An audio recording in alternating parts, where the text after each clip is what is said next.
نیند آ رہی ہو، اگر اٹھ گئے ہو، آنکھ کھل گئی ہے، ہوش میں ہو اور الصلاۃ خیر من النوم کی آواز تمہارے کان میں پڑ چکی ہے، تو اب آپ کو اٹھنا ہی ہے کہ مزید قرآن و سنت پر مبنی کچھ باتوں کو سنا جائے۔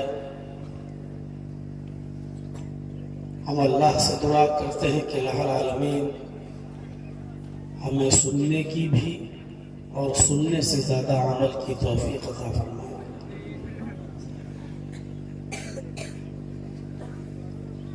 یقیناً اس تاریخ کا انتظار آپ سبھی کو رہا ہوگا۔ یہ اجلاس پچھلے سال بھی یہاں منعقد کیا گیا تھا، لیکن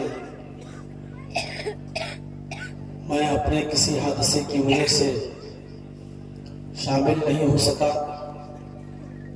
کئی پروگرام ہمارے کینسل ہوئے اور ایک لمبی مدت کے بعد آپ کے روبرو میں آیا۔ اللہ سے دعا کرتا ہوں کہ الہ العالمین جو باتیں کہی جائیں وہ حق ہوں، سچ ہوں، کہنے والوں کو بھی اور سننے والوں کو بھی اس پر عمل کی تو پوری توفیق عطا فرمائے۔ اللہ تبارک و تعالیٰ کی ایک بہت بڑی نعمت ہمیں اور آپ کو ملی ہے، اور وہ ہے اسلام۔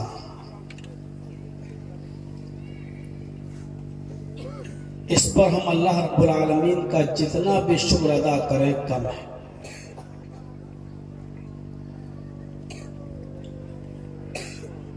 اللہ رب العالمین نے اس نعمت کا ذکر قرآن میں کچھ اس انداز سے بھی کیا ہے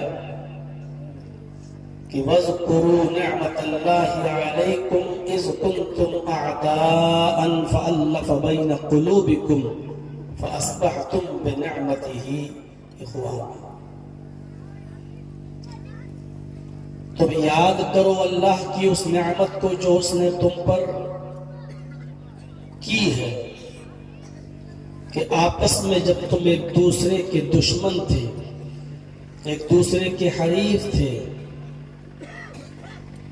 فَأَلَّفَ بَيْنَ قُلُوبِكُمْ تو اللہ رب العالمین نے تمہارے دلوں میں الفت پیدا کر دی، تمہارے دلوں میں محبت پیدا کر دی، فَأَصْبَحْتُمْ بِنِعْمَتِهِ إِخْوَانًا تو تم اللہ کی اس نعمت سے یعنی اسلام کی آمد سے تم آپس میں بھائی بھائی بن گئے۔ اسلام سے پہلے ہمارا کیا حال تھا؟ اس طرف ہمیں اور آپ کو سب کو جانے کی ضرورت ہے، سوچنے کی ضرورت ہے۔ ہماری حالت کیا تھی، ہماری کنڈیشن کیا تھی اور ہماری حیثیت کیا تھی، ہماری اوقات کیا تھی۔ اللہ رب العالمین نے محمد رسول اللہ کو بھیجا، اسلام کی دعوت سے مالا مال کیا، اور وہ اسلام جب ہم تک پہنچا تو اس اسلام کی نعمت سے ہم آپس میں بھائی بھائی ہو گئے۔ اسلام نے ہمیں بتایا کہ انسانیت کیا ہے، اسلام نے ہمیں بتایا کہ تم غیر مسلموں کے ساتھ کس طرح رہو، اسلام نے ہمیں بتایا کہ تم یتیموں کے ساتھ کس طرح رہو، اسلام نے ہمیں بتایا کہ تم بیواؤں کے ساتھ کس طرح رہو، اسلام نے ہمیں بتایا کہ تم اپنے پڑوسیوں کے ساتھ کس طرح رہو، اسلام نے ہمیں بتایا کہ تم اپنے دشمنوں کے ساتھ بھی کس طرح رہو، اسلام نے ہمیں یہ بھی بتایا کہ پوری زندگی میں جتنے شعبے، جتنے ڈپارٹمنٹس ہیں، ان تمام شعبوں اور ان تمام ڈپارٹمنٹ کے اندر اگر تمہاری صحیح رہنمائی کوئی کر سکتا ہے تو وہ اسلام ہی کر سکتا ہے۔ بہت قیمتی چیز اس نے ہمیں اور آپ کو دی، اسلام۔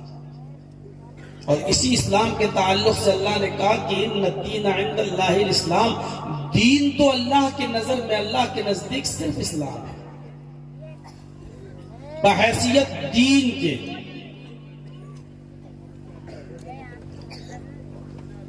بحیثیت مذہب کے،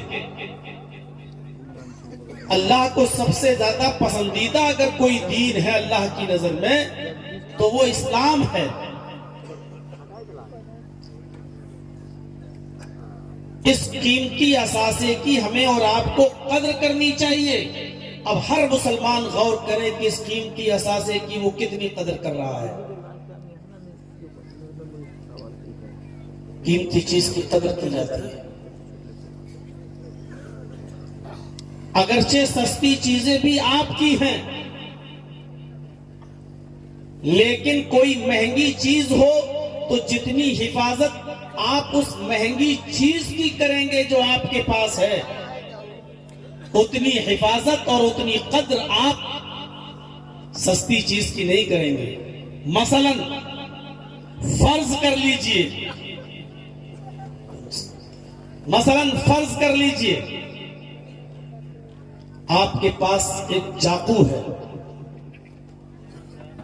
جس سے آپ سبزی کاٹتے ہیں، جس سے آپ پھل اور فروٹس کاٹتے ہیں، جس کو آپ اپنے گھر کی چیزوں کے لیے استعمال کرتے ہیں۔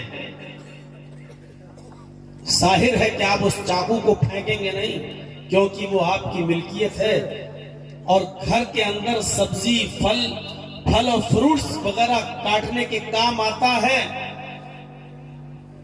لیکن اسی گھر کے اندر آپ کے پاس گولڈ کا ایک بسکٹ بھی ہے، 50 گرام 100 گرام سونے کا ایک بسکٹ بھی ہے آپ کے پاس، وہ بھی آپ کی ملکیت ہے۔ لیکن یقیناً ایمانداری کے ساتھ فیصلہ کیجئے، جتنی حفاظت، دونوں چیزیں آپ کی ملکیت ہیں، چاقو بھی آپ کا، چھری بھی آپ کی، اور وہ سونے کا، وہ گولڈ کا بسکٹ بھی آپ کا۔ لیکن جتنی حفاظت آپ اس گولڈ کے بسکٹ کی کریں گے، اس سونے کے بسکٹ کی کریں گے، اتنی حفاظت آپ چاقو کی نہیں کریں گے۔ چاقو کچن میں کہیں پڑا ہے، پڑا رہنے دیں گے۔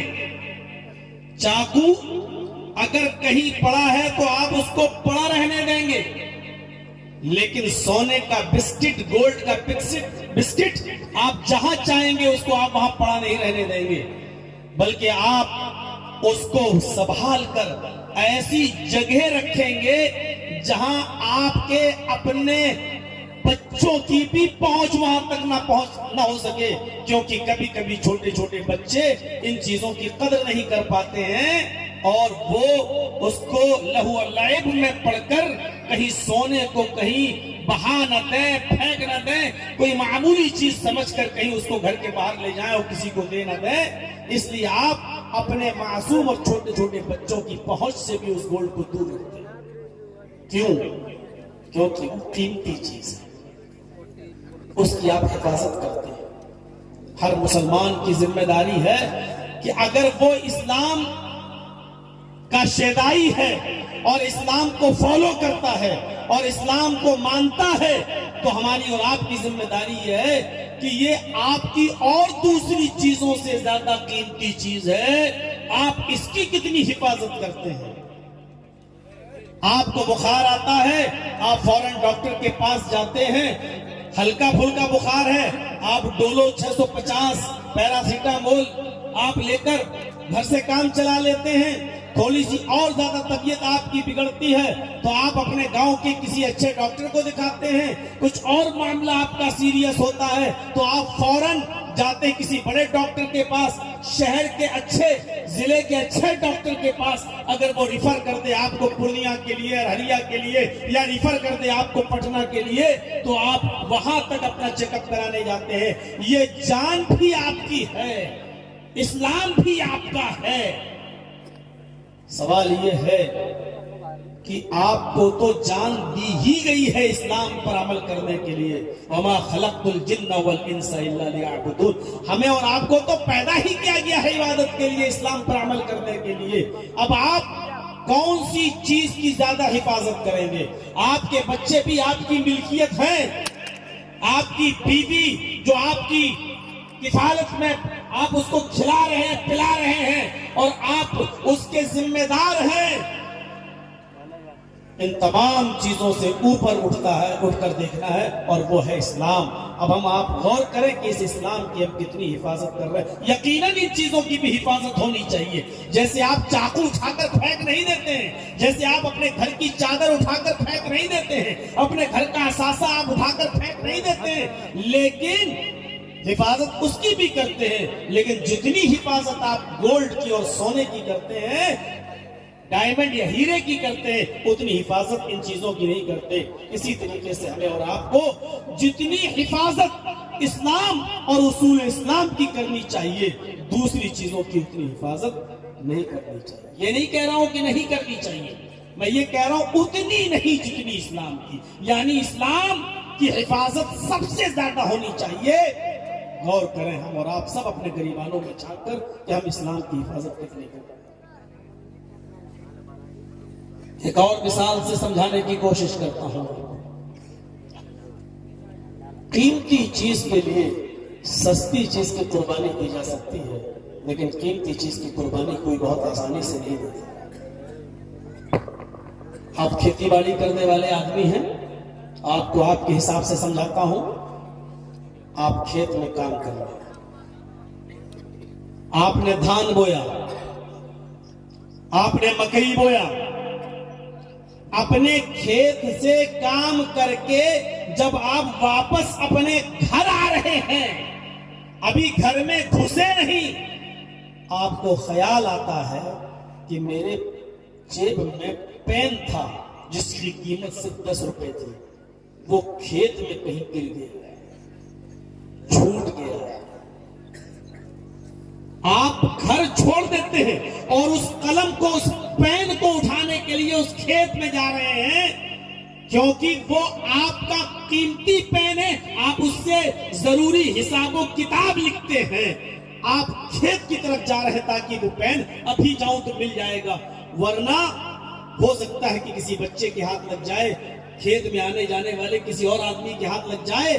آپ گھر میں نہیں گھستے، کھیت کی طرف جا رہے ہیں کہ وہ پین میں اٹھا لوں، لیکن ابھی آپ کھیت نہیں پہنچتے ہیں، آپ کے کان میں آواز آتی ہے، کسی نے کہا کہاں جا رہے ہو؟ کھیت میں۔ کیوں؟ 10 روپے کا پین جو تھا میرا، وہ پین گر گیا ہے کھیت میں، اسی کو اٹھانے جا رہا ہوں۔ اس آدمی نے کہا آپ کو پین کی فکر ہے؟ آپ کے گھر میں جو بکرا پل رہا تھا، جس کو قربانی کے لیے آپ نے پالا تھا، جس کی قیمت تقریباً 5000 روپے ابھی وہ کنویں کے اندر گر گیا ہے۔ آپ کے گھر کے باہر جو کنواں ہے، اس کنویں کے اندر وہ آپ کا بکرا جس کو آپ قربانی کے لیے پالے ہوئے تھے، وہ گر گیا۔ یقین سے بتائیے گا دل سے، آپ کو اس 5 روپے 10 روپے کے پین کی فکر ہوگی یا 5000 روپے کے بکرے کی فکر ہوگی؟ میں دل سے کہتا ہوں کہ اب آپ کھیت پہ جانا چھوڑ دیں گے، آپ کو سستی چیز کی 10 روپے کے قلم کی فکر نہیں ہوگی، بلکہ آپ اس کو چھوڑ کر 5000 روپے کے بکرے کو بچانے کی فکر کریں گے، دوڑیں گے اور جلدی بھاگیں گے تاکہ ہم جائیں اور ہو سکے جتنی جلدی اس کنویں کے پاس پہنچ کر اس بکرے کو بچانے کی فکر کریں۔ قیمتی چیز کو بچانے کے لیے سستی چیز کو آپ داؤں پر لگا سکتے ہیں، لیکن قیمتی چیز کو آسانی کے ساتھ نہیں۔ میرے بھائیوں، یہ مثال ہمیں اس چیز کی طرف مائل کرتی ہے کہ اسلام ہماری زندگی کا سب سے قیمتی چیز ہے، سب سے قیمتی۔ میرے بھائیوں، گولڈ اور ڈائمنڈ سے زیادہ قیمتی چیز ہے جو اسلام ہمیں اور آپ کو ملا، یہ نعمت ہے۔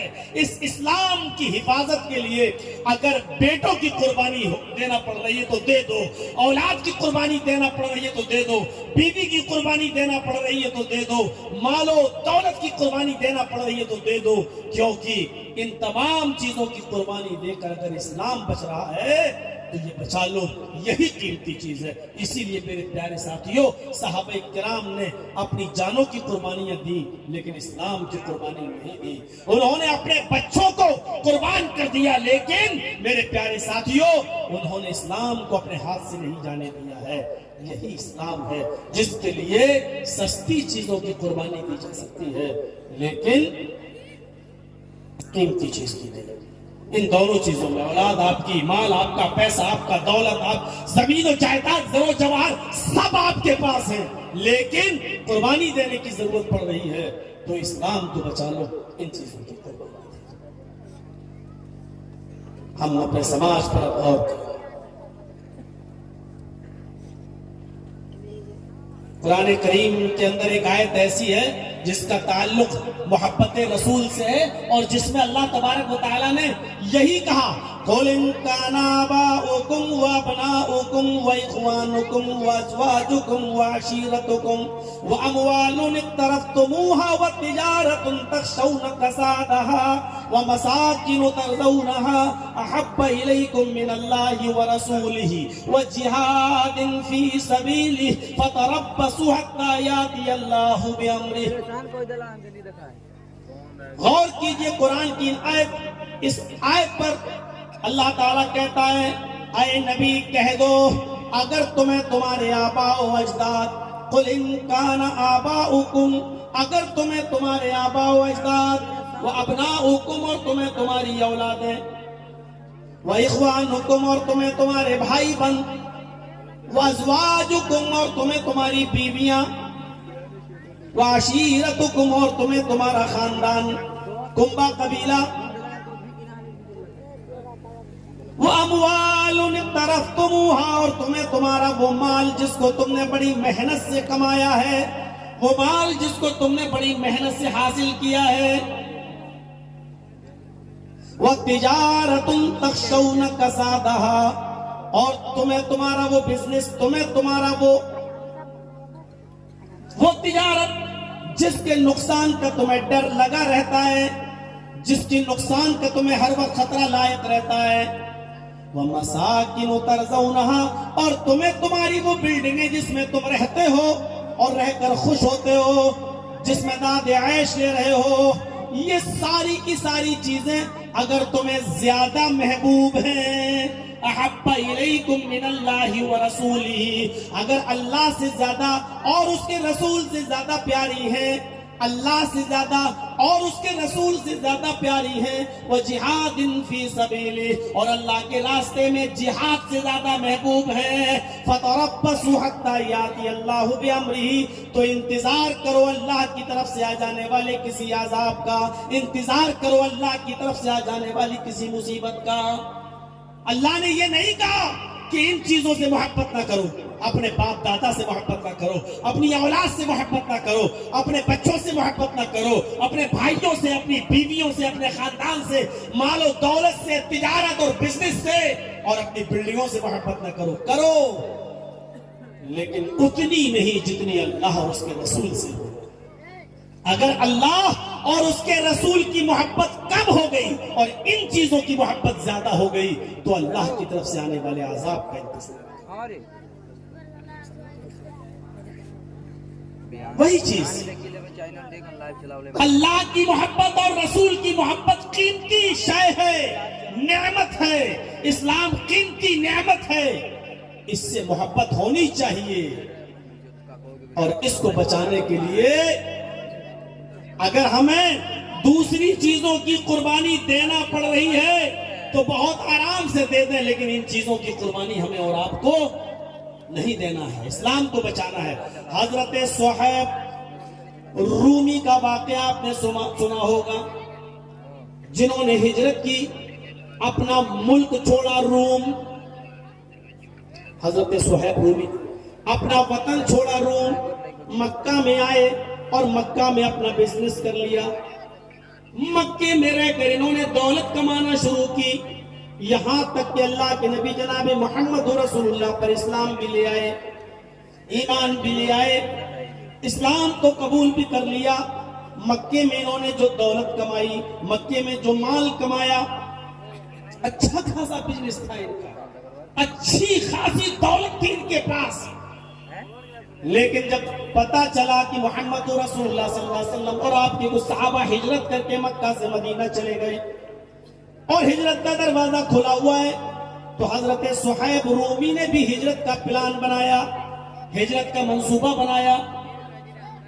مکے کے کافروں کو پتا چل گیا کہ حضرت صہیب رومی ہجرت کر رہے ہیں اور یہ مکہ چھوڑ کے مدینہ جا رہے ہیں، تو حضرت صہیب رومی کے پاس مکے کے کافر آتے ہیں اور صہیب رومی سے کہتے ہیں، صہیب رومی، اے صہیب، تم تو خستہ حال روم سے آئے تھے، تم تو فرنیچر حال روم سے آئے تھے، تم تو بھوکے اور ننگے روم سے آئے تھے، تمہیں مکہ میں پناہ ہم نے دی، کاروبار ہم نے دیا، بزنس ہم نے دیا، تم نے جتنی دولت کمائی ہے وہ ہمارے مکے میں رہ کر کمائی ہے، یہاں سے تم نے حاصل کی ہے، تمہارے سامنے دو آپشن ہے، I have two option، میں تمہیں دو آپشن دیتا ہوں، اگر مکے سے مدینہ جاتے ہو تو مکے میں کمائی ہوئی ساری دولت، مکے میں بنایا ہوا اپنا مکان، مکے میں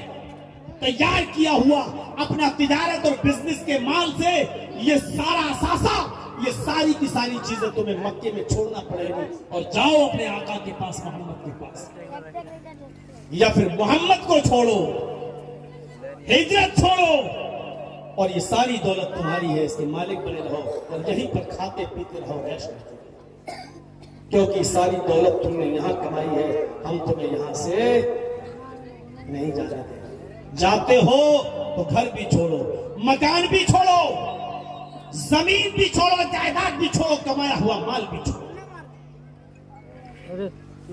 ایک طرف نبی کی محبت ہے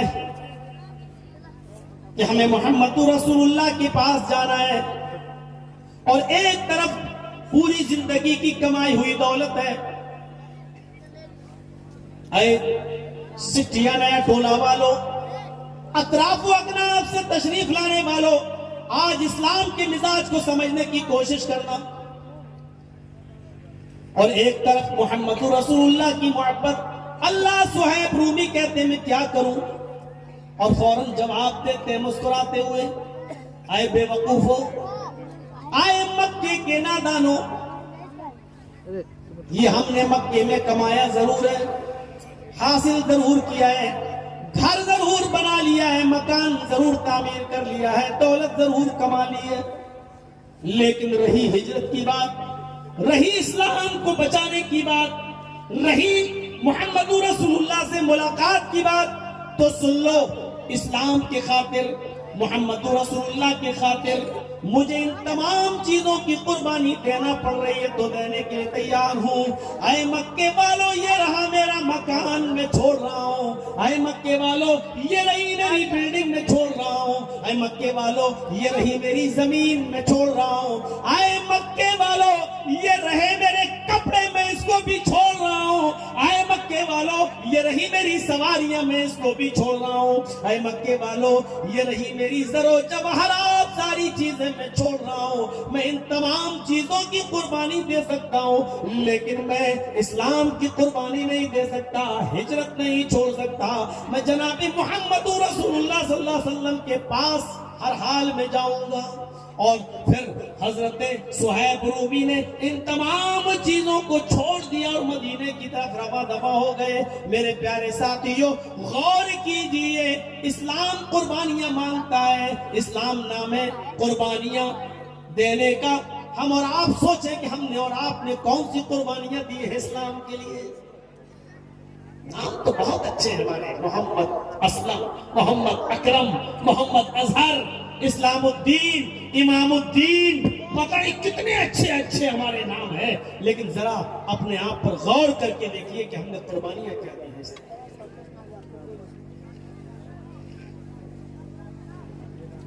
کون سی چیز ہے جو ہم چھوڑے ہیں اور یہ کہہ سکیں کہ ہم نے اسلام کے لیے چھوڑے؟ ہم اپنے گھروں میں آج تک اسلام نافذ نہیں کر پائے، صرف اپنے گھر کے اندر اسلام نافذ نہیں کر پائے، پورے گاؤں میں اور پوری سوسائٹی میں اور پورے اسٹیٹ میں پورے ملک میں ہم کیا اسلام نافذ کریں؟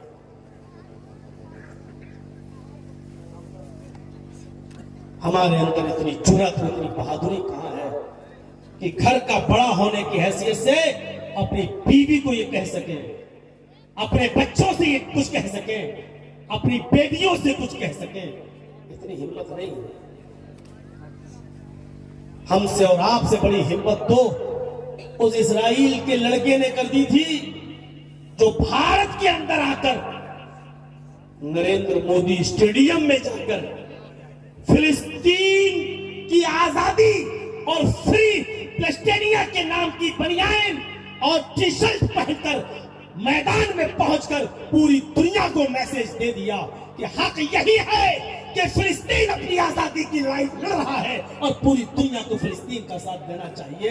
میرے بھائیوں، ہم تو اپنی بیٹیوں کو پردہ نہیں کرا سکتے، ہم تو اپنی بیویوں پر اسلام نافذ نہیں کر سکتے، ہم تو اپنی جوان بیٹیوں کے ہاتھ سے اینڈرائڈ اور ٹچ والا موبائل نہیں چھین سکتے، اور بنے ہیں ہم پکے محمد اسلم، محمد اکرم، نام بہت اچھے ہیں ماشاءاللہ، ہمارے نام کے ساتھ بہت کچھ جڑا ہوا ہے۔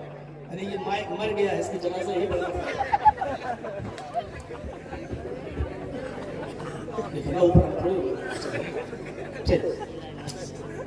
تو میرے بھائیوں،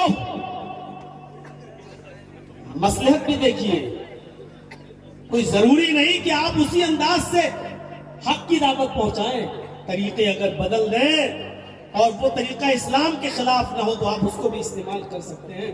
صہیب رومی نے ساری دولت، حضرت عمر ابن عبدالعزیز رحمت اللہ علیہ کا نام آپ نے سنا ہی ہوگا، ٹھیک ہے؟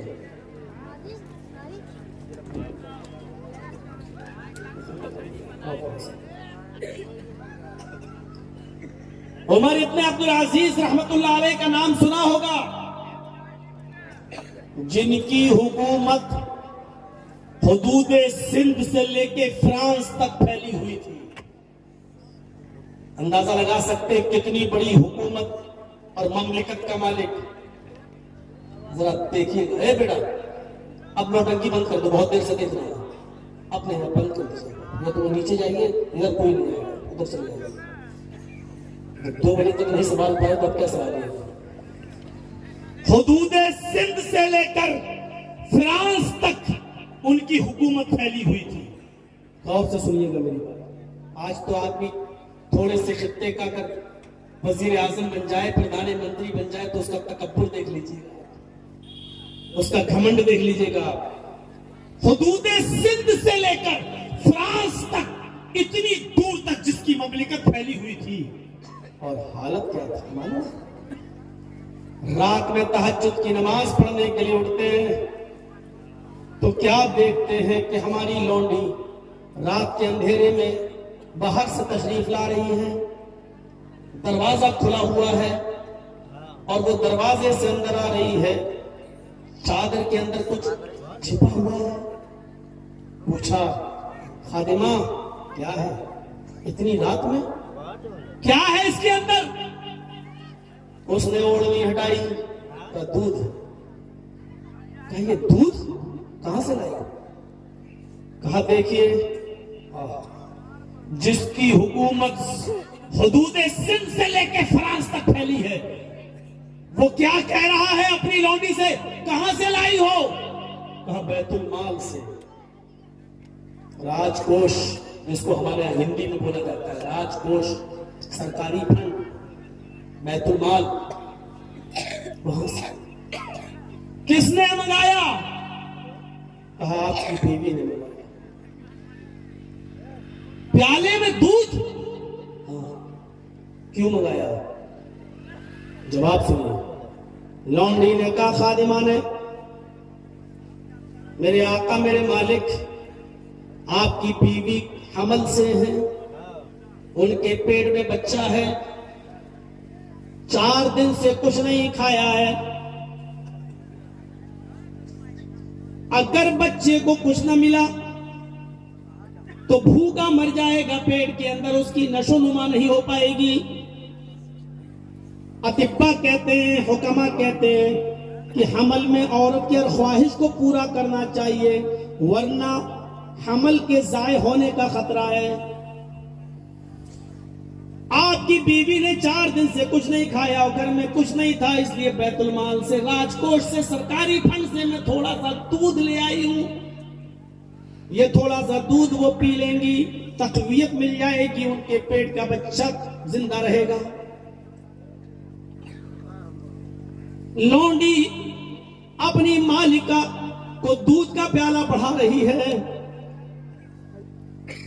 اور عمر ابن عبدالعزیز اپنی لونڈی سے، اپنی خادمہ سے دودھ کا پیالہ چھین رہے ہیں، اپنی بیوی سے دودھ کا پیالہ چھین رہے ہیں اور لونڈی کو دودھ کا پیالہ دے کر کہہ رہے ہیں جیسے بیت المال سے لائی ہو اسی طریقے سے واپس کر دو۔ بیوی بولی میرے سرتاج میری فکر مت کیجئے، اس بچے کی کیجئے جو اس پیٹ کے اندر پل رہا، جو آپ کی امانت ہے، اگر کچھ نہ ملا تو یہ بچہ بھوکا مر جائے گا۔ سندھ سے فرانس تک جس کی حکومت پھیلی ہوئی ہو، اس کا جواب یہ تھا آئے میری بیوی اپنے اس پیٹ کے بچے سے کہہ دو اگر مسلمانوں کی امانت میں خیانت کر کے، مسلمانوں کی امانت میں خیانت کر کے ایک پیالہ دودھ پی کر تیری جان اگر بچ رہی ہے تو اس بچے سے کہہ دو کہ مجھے اس کی زندگی پیاری نہیں ہے، مجھے نہیں چاہیے وہ بچہ جو مسلمانوں کی امانت میں خیانت کے مال سے، مال حرام سے بچ سکے، مجھے ایسے بچے کی ضرورت نہیں ہے۔ اے میری بیوی یہ حمل ضائع ہوتا ہے تو ہو جانے دو، پیٹ کا بچہ مرتا ہے تو مر جانے دو، مجھے اس پیٹ کے بچے کا مر جانا گوارا ہے، لیکن اصول اسلام توڑنا گوارا نہیں ہے، اسلام کے قاعدے و قانون کو توڑنا گوارا نہیں ہے۔ میرے پیارے ساتھیوں، وہ دودھ کا پیالہ انہوں نے چھین لیا اور اپنی لونڈی باندھی خادمہ سے وہ دودھ کا پیالہ بیت المال میں جمع کروا دیا۔ کسی بھی صورت میں اپنی بیوی کو بھوکا رکھنا گوارا کر لیا، اس بچے کو بھی یہ کہہ دیا کہ اگر حرام مال سے تیری زندگی بچتی ہے تو نہیں چاہیے تیری زندگی۔ میرے بھائیوں، بچہ بھی محبت، بیوی سے بھی محبت، لیکن اسلامی اصول کو بچانا تھا تو بیوی اور بچے کی قربانی دے رہے ہیں، لیکن اسلام کے اصولوں کی قربانی نہیں۔ آسان نہیں ہے مسلمان بن جانا، کہلا لینا آسان بات ہے، اصل بات نہیں ہے، کہتے تو سبھی اپنے آپ کو، اور دنیا میں کتنے فرقے ہیں، قادیانی لے لو، مرزائی لے لو، چکالوی لے لو، دنیا شیعہ لے لو، کون ایسا جو اپنے آپ کو مسلمان نہیں کہتا ہے؟ سبھی اپنے آپ کو مسلمان کہتے ہیں۔ میرے بھائیوں، در حقیقت مسلمان وہ ہے جو اسلامی اصول اور اسلامی ضوابط کی پابندی کرتا ہے۔ اگر یہ ضابطے ہمارے اندر نہیں ہیں تو معاف کیجئے گا، گورنمنٹ کی لسٹ پہ ہم مسلمان ہیں، گوشت کھانے کے اعتبار سے ہم مسلمان ہیں، محمد رسول اللہ کی لسٹ میں ہم مسلمان ہیں۔